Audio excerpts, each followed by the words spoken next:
The morning had begun like every other impossible morning in Manhattan, with a skyline wrapped in silver mist and a city already racing toward deadlines before sunrise. Inside the top floor of the towering headquarters of Hartwell Technologies, CEO Victoria Hartwell stood in front of a floor-to-ceiling window, her coffee untouched on the desk behind her. Below, thousands of people hurried through the streets, each carrying their own dreams, disappointments, and responsibilities. She watched them with detached calm, wondering what it must feel like to wake up without carrying the weight of an entire corporation on your shoulders. At 36, Victoria had become one of the youngest CEOs in the country's technology sector. Business magazines called her fearless. Financial analysts described her as brilliant. Competitors called her ruthless. None of them knew the woman behind the expensive suits and carefully practiced confidence. Her assistant, Grace, knocked softly before entering. "Your 8 o'clock board meeting starts in 15 minutes. Victoria nodded without looking away from the window. "And your father called again." That made her sigh. "What did he want?" Grace hesitated. "He asked if you found someone to accompany you to the Hamilton Foundation Gala tomorrow night." Victoria closed her eyes for a brief second. Of course he did. The Hamilton Foundation Gala wasn't simply another charity event. It was the social event of the year, attended by billionaires, politicians, celebrities, and the most influential business leaders in America.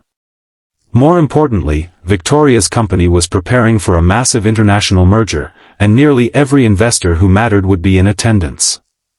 Unfortunately, so would the media. For months, gossip magazines had speculated endlessly about Victoria's personal life. Headlines questioned why one of the country's most successful women remained unmarried. Every public appearance alone became another excuse for tabloids to invent stories about secret breakups, impossible standards, or hidden scandals. Her father believed appearing with a respectable date would silence the rumors. Victoria believed the rumors would simply find something new to invent. Grace cleared her throat. "I know you don't like discussing your personal life, but your father sounded persistent." "He usually is." He suggested inviting Daniel. Victoria laughed once. "My ex-fiancé? The one who cheated on me with our wedding planner?" I assumed that wasn't a serious suggestion. "It never is." Grace smiled sympathetically. "You could always hire an escort." Victoria turned sharply. "No." "A professional companion?" "No." "A friend?" "I don't have friends who enjoy standing under cameras while pretending we're in love." Grace couldn't argue with that. Victoria's life had become a schedule of board meetings, investor calls, flights across continents, and impossible expectations.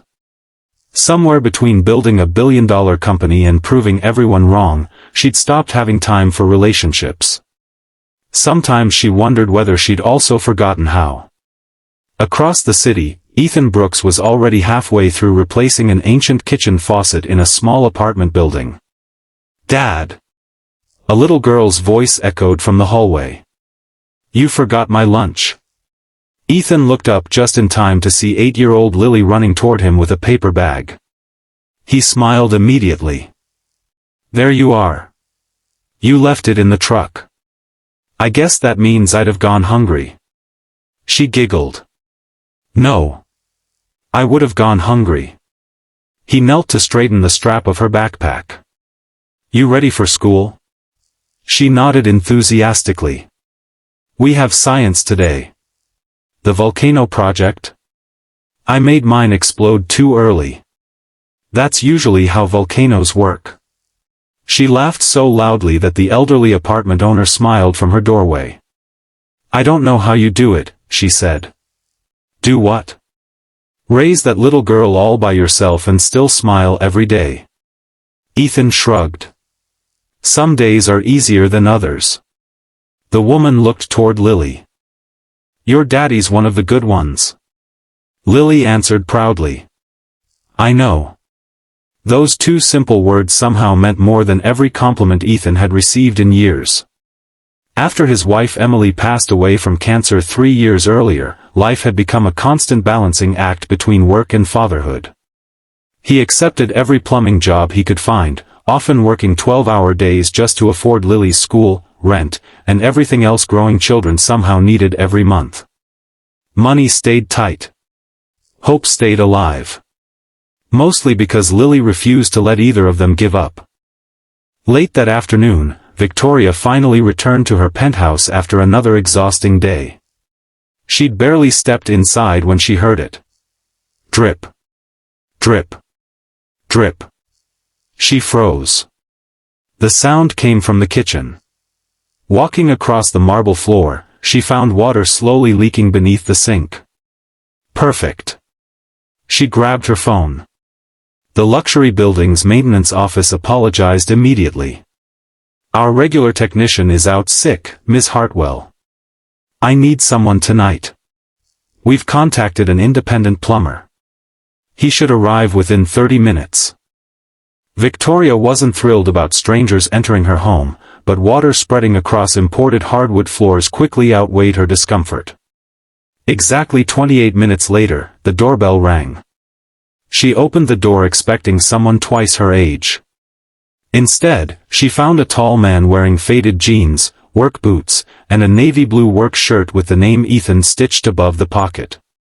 He carried a heavy toolbox in one hand. His other hand held a small stuffed teddy bear. They stared at each other. Ethan looked down. "Oh." He laughed awkwardly. "My daughter's bear." He tucked it into his toolbox. Long story. For reasons she couldn't explain, Victoria smiled. It surprised both of them. "You must be the plumber." "Unfortunately." She raised an eyebrow. "Unfortunately?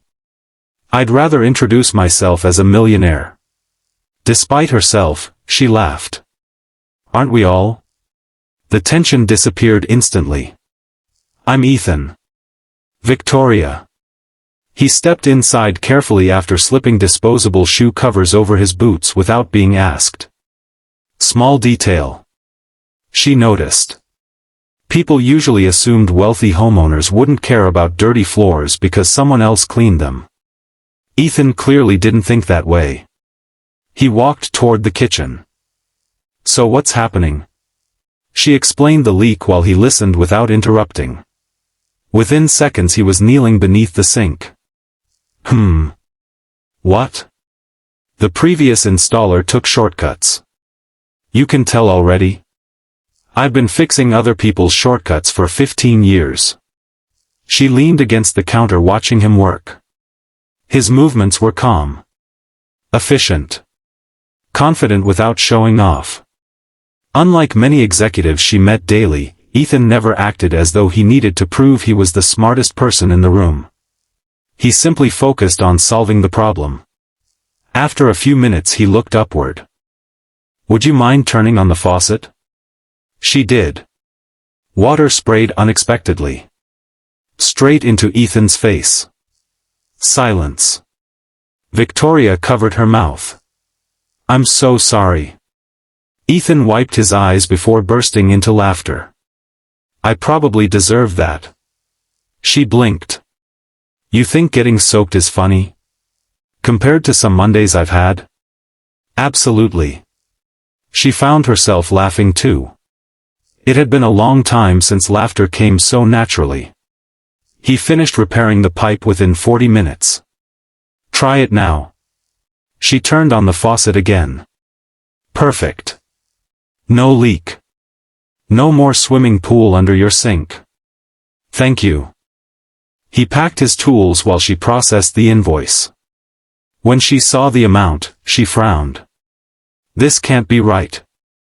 He looked concerned. What's wrong?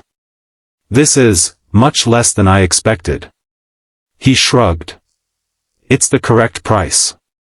For a penthouse? I charge for repairs. She studied him carefully. You don't charge based on the neighborhood? No. You know who I am?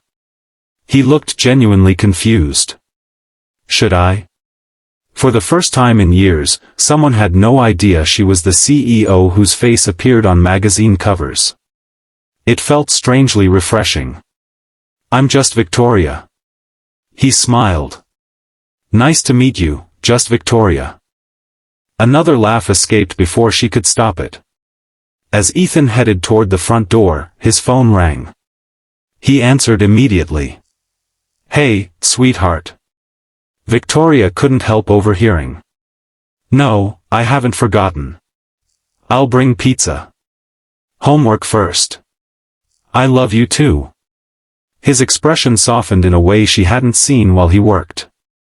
He hung up. "My daughter likes making sure I don't accidentally work all night." "You have a daughter?" "Lily." "How old?" 8. Victoria nodded. "She sounds lucky." Ethan smiled gently. "I think I'm the lucky one." After he left, the apartment felt unusually quiet. Victoria stood in the kitchen looking at the perfectly repaired sink. She realized she'd spent almost an hour talking with someone who wanted nothing from her. No investment. No promotion. No publicity. Just another customer whose plumbing needed fixing. She couldn't remember the last time that had happened. The next morning, as she prepared for another relentless day, Grace walked into her office holding a folder. "We have a problem." Victoria looked up. "What now?" "The man your father arranged to accompany you to tomorrow night's gala just cancelled." Victoria rubbed her temples. "Why?" "He accepted a movie role overseas." "Of course he did."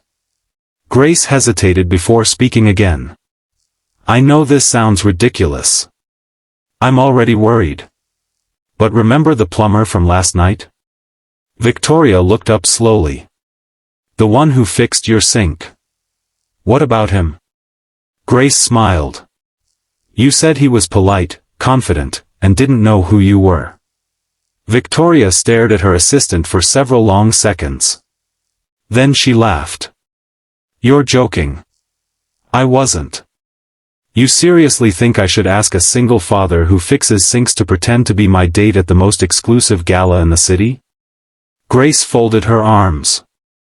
"I'm saying he might be the only man who'd treat you like a normal person." Victoria had no answer. For the first time in years, the impossible idea didn't sound completely impossible.